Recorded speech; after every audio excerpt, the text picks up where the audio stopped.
ನನ್ನ ಜೊತೆನೇ ಇರ್ತೀಯ ಅಂತ ನನಗೆ ಮಾತು ಕೊಟ್ಟು. ನೀವೇನೇ ಹೇಳಿದ್ರು, ನೀವೇನೇ ಮಾಡಿದ್ರು, ಅದೆಂಥ ಪರಿಸ್ಥಿತಿ ಇದ್ರು ನಾನು ನಿಮ್ಮ ಜೊತೆನೇ ಇರ್ತೀನಿ, ನಿಮ್ಮ ಬಿಟ್ಟು ಎಲ್ಲಿಗೂ ಹೋಗಲ್ಲ. ನೀವು ಯಾವುದಕ್ಕೂ ಭಯ ಪಡ್ಕೋಬೇಡಿ, ಧೈರ್ಯವಾಗಿರಿ.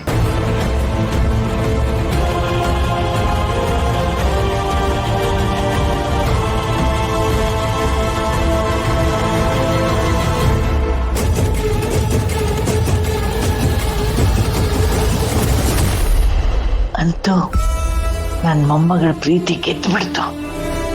ಅವಳು ಇಷ್ಟಪಟ್ಟ ಹುಡುಗನೇ ಅವಳಿಗೆ ಸಿಕ್ಬಿಟ್ಟ.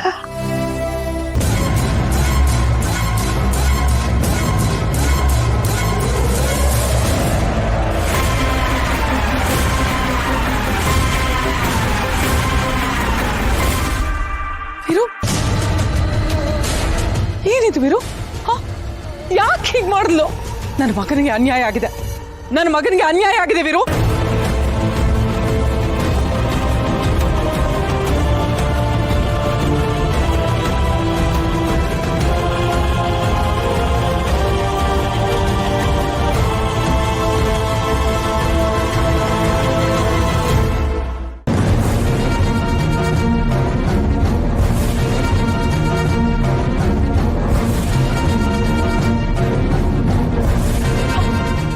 ಛತ್ರದಲ್ಲೇ ಬಚ್ಚಿಟ್ಕೊಂಡಿದ್ದ, ನನ್ನ ಕಣ್ಣು ಮುಂದೆ ಓಡೋದ.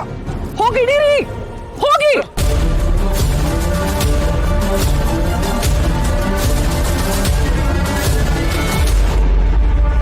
ಸುಬ್ಬು, ಏನಪ್ಪ ಇದೆಲ್ಲ?